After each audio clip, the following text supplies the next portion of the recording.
I Lost My Body is a French animated film from director Jeremy Claplin. The film's distribution was bought by Netflix soon after its premiere at the Cannes International Film Festival in May. Now, as I mentioned, this is a French film, so you can imagine my surprise as the film began and all of the characters were speaking English.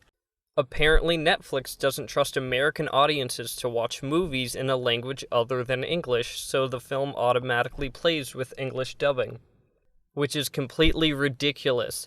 Netflix has no problem hosting plenty of original foreign language features, yet their animated features are given the disservice of being dubbed over. The original voice acting is just about always going to be better, so I can't see what Netflix is getting out of this. This is more of an issue I take with Netflix as a service and less of a gripe against the film itself, and doesn't factor into my overall rating. Anyways, the main character of the film was voiced by Dev Patel, who also starred in films such as Lion and Slumdog Millionaire. He did a serviceable job from what I heard in the opening minutes before I switched to French with closed captions, the way the film was intended to be viewed in. From then on, the character was voiced by Hakeem Ferris. The film chronicles the journey of a disembodied hand attempting to find its owner Mr. Potato Head style. The non-linear storytelling of the film is very well executed, with the film splitting between alternating storylines, each taking place in a different point in time, mixed together with black and white flashbacks. In these flashbacks, and scattered throughout the film, there are many close-ups on the main character's hand, to the point where it becomes completely comical. The pacing of the film was well done, although this can somewhat be attributed to the mere 81-minute runtime. I was never bored, but I was also never invested in any of the characters. My main interest came from the mysteries the film introduced and what payoffs were to come of them, and in the end the payoffs were quite underwhelming. The main issue I take with the film is that the central character is completely unlikable. There's a scene where he meets a girl essentially over the phone and they have a conversation. He then proceeds to stalk her incessantly and make up reasons to be around her.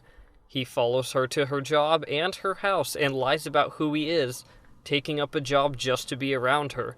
This would work better if it was the premise of a wacky sitcom, but the film takes itself far too seriously for it to be forgivable.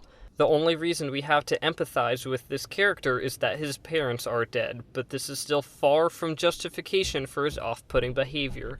I could appreciate the animation for the most part.